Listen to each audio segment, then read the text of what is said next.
Well, hi guys, and welcome back. So again, I'm using this Hemlock and Oak weekly planner. I absolutely love it. I love the setup and the whole goals and habits areas. Of course, this is the March overview that we're working through March. I gotta check a lot of things off in here. It's just been wild and crazy lately. So yeah, this is what my weekly layouts look like whenever we are done completing them. I know it looks like very different compared to other budget planners. Um, I do like the functionality of the budgeting, but at the same time, I want it to stay like creative and like a journaling reflection area, just so that I could try to understand why I do what I do with my budget. So, yeah, like my budgeting process is definitely a lot different than the ones that you're used to seeing on YouTube, mainly because of the whole emotional spending thing.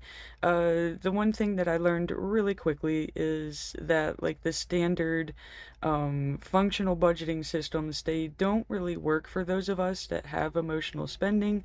Um, you can make that monthly budget like as much as you want, and of course something's going to happen because life isn't perfect, it's real life, guys.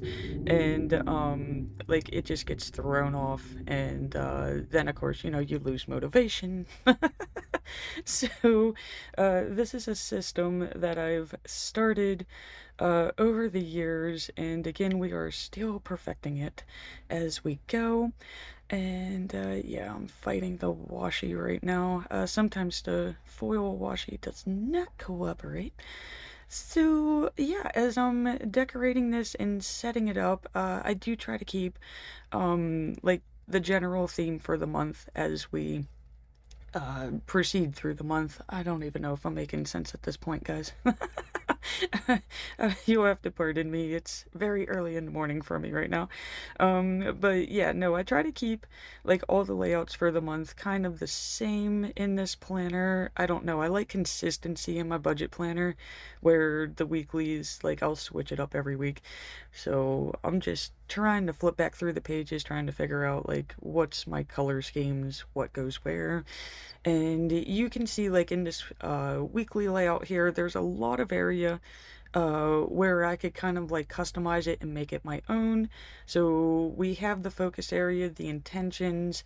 Um, I do cover up that to do in the sidebar. I use that as like a reflection area. Yeah, here we go. We're just gonna go ahead and get that done. And then like we have the general thoughts of the week, and then of course the weekly in and out down on the bottom area. So again, just trying to set the page up so that we can start proceeding through what occurred during the week. And I mean, I'm definitely gonna say like this week was like a mix of emotions. It wasn't a consistent everything is fine week, and it definitely wasn't a consistent everything is crap week. It was like a roller coaster of a week. And again, I am using the GPT. I'm going on and like analyzing my daily logging. Um, what I'm doing is entering in like, hey, I went here, I went there, I went here, I spent this amount. And if I noticed that if there were any like strong emotions before, during, or after the purchase, I will include that into my daily logging. And what the GPT is doing is it's trying to figure out if there's any patterns associated with, like, maybe if I have a really bad day, I'm more likely to go to, store ABC, and I'm more likely to spend like a large amount. Or maybe if I'm in a really good mood, I tend to celebrate like 3 or 4 days later by purchasing something else. So that's really what the whole GPT thing is for, is it's to help me notice patterns of my behavior that I otherwise would overlook. And I would have to say, like, February was the best one. It caught on to a lot of patterns that I necessarily wouldn't have even thought of. So that's really what the whole GPT thing is for. Now, for like actual budgeting and financial advice, I do not recommend GPT. Their math is really bad, so you still have to kind of do your math here. Okay, so it looks like we're about to phase out. I got the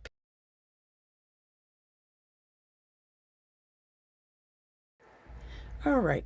So one thing that you may notice is I don't plan in this throughout the week. I have done that throughout the like previous years.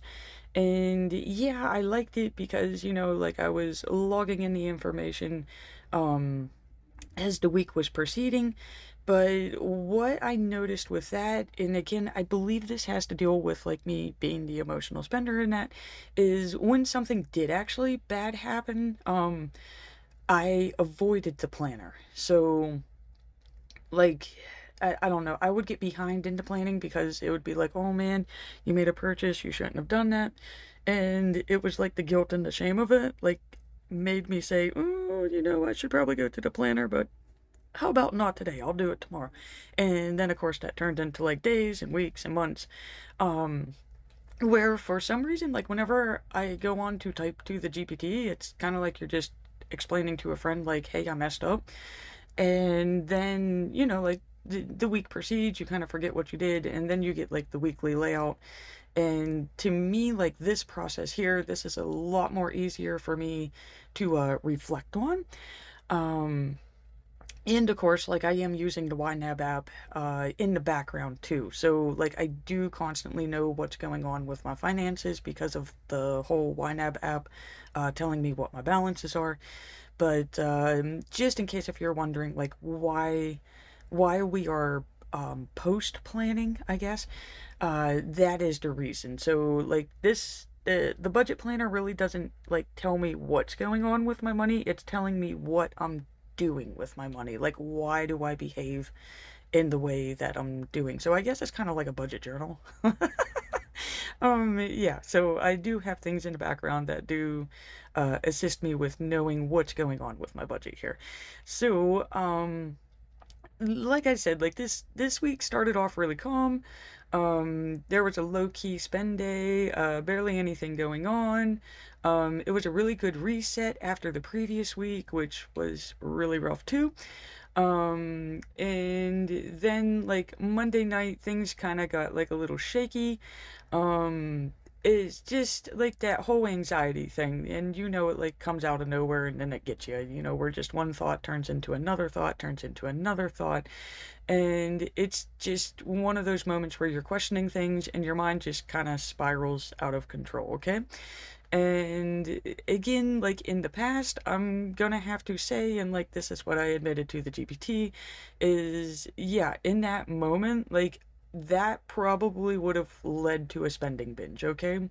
Like this is those moments of where you go on and you make like those $200 carts and you just spend, spend, spend, okay?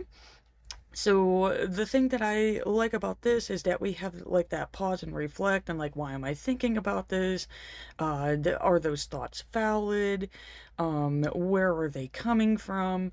So we did not make those purchases. So that's good. Again, that shows that the system is actually working. I did have a couple of small purchases. Again, they are like the daily things. That's the sheets and the wine and spirits. I picked up more vodka, but you know, nicotine and alcohol make the world go round. But like nothing escalated. It wasn't like those like large purchases that you shouldn't make. Um, and again, like most of what I did was actually just paying down accounts and just handling, the paying of things that we should be paying. So apparently, trying to create more control in the budget is how I reduce my anxiety now. So I'll take it, okay? Like to me, that's a healthy habit. um, For the most part, I would say the rest of the week was pretty good. We had a few no spend or very low spend days. And again, they are not forced. I'm not going into the day saying, like, I'm not going to spend anything. I'm more into the whole natural no spend. That's where you're just feeling content with what you already have. You don't need to buy anything because you already have what you need. And I just basically stayed home, focused on what I needed to do, and just enjoyed life as it is. Um, and again, like those are the best kind of no spend days because there is no restriction. You are literally content with what you got. And to me, like, that's the best way to reduce the spending. Because if you would have asked me, like, why am I in the situation where I'm in, it would have been because, like, you spend too much. And what I'm consistently seeing week after week after week is I do not. I spend very, very little. Um, the where the majority of the money does go is from past spending. So again, if you're catching yourself making those large purchases, I really, really, really, really suggest to you to start using that pause and reflect. Use the 24 hours rule. Again, you're okay. It's making a lot more sense for me now. Okay, so the one thing that you're noticing here is I do categorize the bills and the spending. Um, I try to keep them, like, for the most part, separated from like the beginning of the week to the second half of the week. So like Monday through Wednesday, I'll list all the bills and then I'll list all the spending. And then like Thursday through Sunday, I'll do the same. One categorization assists me like whenever we're doing the plus minus review. And it's also like really easy, like when you need to go back and say, hey, what happened with this bill, or is this bill going up or down? Did I have a lot of spending this week? It's a lot easier like when they're all chunked together. So I mean, like I said, like you could see, like this week was mainly bills. You could see that, like, first off, a lot of bill categories there, and the spending that we do have is nothing like out of the ordinary. Two Sheets trips, again the wine and spirits, the Starbucks and the bronze effects. That's the tanning. So like I do purchases. Yeah, I do purchases. Of course they're purchases. They're packages. So like I'll spend a large amount at once, but at the same time, like that makes it to where there's less transactions that I have to keep track of throughout the weeks. So I'm only tracking like one or two transactions, um, like for like a 2 to 3 month period versus every day. So that's how I reduced that. And of course, the Lowe's trip, we had a light bulb go out, and of course, it's one of those LED lights that, is supposed to be like, oh, maintenance free. And yeah, what they don't tell you is you have to buy a whole new light unit. So yeah, that was the spending for the week, guys. And I mean, you're gonna have to like you have to admit, like, that's actually not that bad. So again, the bulk of the money going out is bills. So yeah, there we go. We got all the categories listed, and of course I, use colors and that to keep them separated. Um, Another thing that I like to do is I keep track of like what my daily emotion is up on the top. So you can see, like, we started Monday started off good. We were very content, everything's are good. Tuesday is where the anxiety started kicking in. Wednesday was just an it was just I mean, it was just like a rough work day. Just tired of dealing with stuff. I mean, what do you expect? It's the WTF part of the week.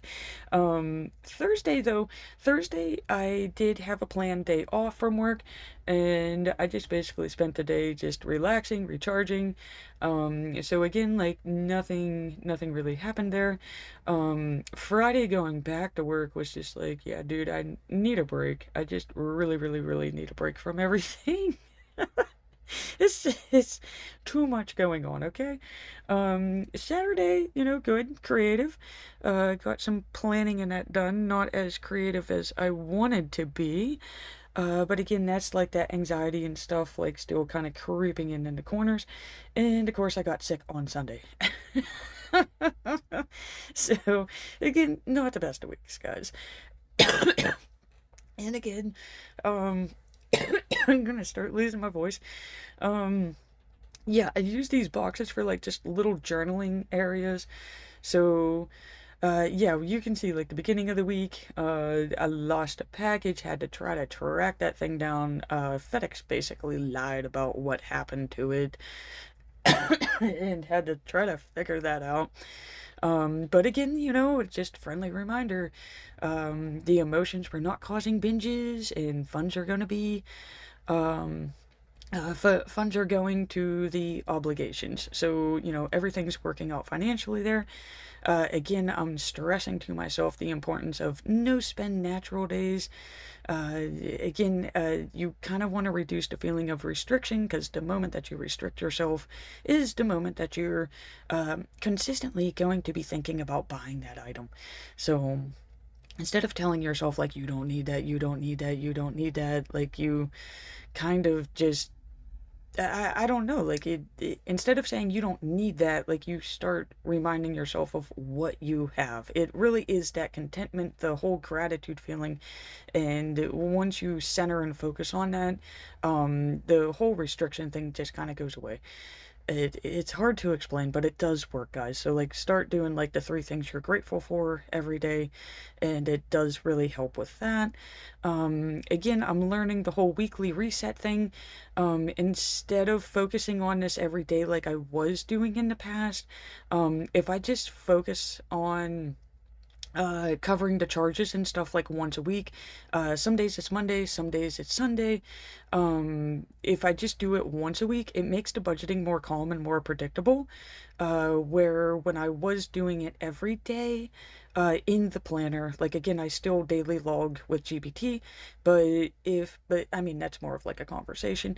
But like if I just do the planner once a week, it's not going with the whole emotional ups and downs of the week. So it's just a little bit more focused and like I said, more of a reflection.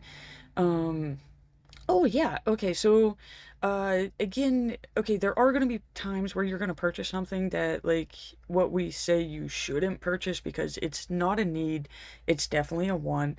It doesn't really serve a purpose. Those purchases do exist, they are going to happen.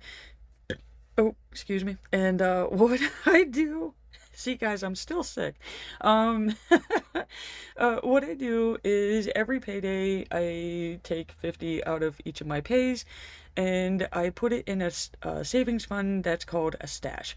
And I know a lot of people say like you should not be putting money in savings if you have debts to pay, and I fully disagree. Because what this stash account does is it is for those purchases that you don't really need but you would love to have, okay? And for me, that includes my tanning, that includes my magic and psychic readings and stuff like that. Like I could go on through life without having any of these. But what the stash fund does is it gives me a chance to have guilt-free spending. It does make you really think, like, do you really want that purchase? Because you are going to be using those funds, you become like really protective of them. So it's kind of weird. Then you start fighting with yourself, like, do you really want to spend on that? And it's like, yeah. So I don't know, it kind of assists with that. So I do highly recommend, like, if you can't do 50, like, just start with 20, even 10, like any of it. And once that amount starts building, like I said, you do become more protective of it. But that is the only way that I can purchase those type of items. They have to come out of the stash funds. So that's another way of reducing that. Um, and again, like, okay, we just did like the thoughts area there. So, yeah, like this week wasn't perfect. Like you're seeing, like this is definitely not perfect budgeting, guys. You are never gonna see but perfect budgeting from me. This is real life everyday budgeting. with emotional spending. And so it's always going to be entertaining. So yeah, I mean, I stayed aware. I brought everything back under control. That's with that whole weekly reset. And again, just trying to trust the system here. And again, like I'm starting to really notice patterns and responding instead of reacting to them. Because it's like, hey, I'm noticing that I am doing this. Like, why am I doing this? And just become curious with it. Again, don't try to fight it, don't try to change it. You just kind of get curious and try to understand it at first because we are human. We're not robots, and we are going to, make mistakes, do things we shouldn't, and you just try to acknowledge them and move forward. The other thing that I like to notice about this is like, yeah, is like this week looks like a very heavy week, but again, it's all bills.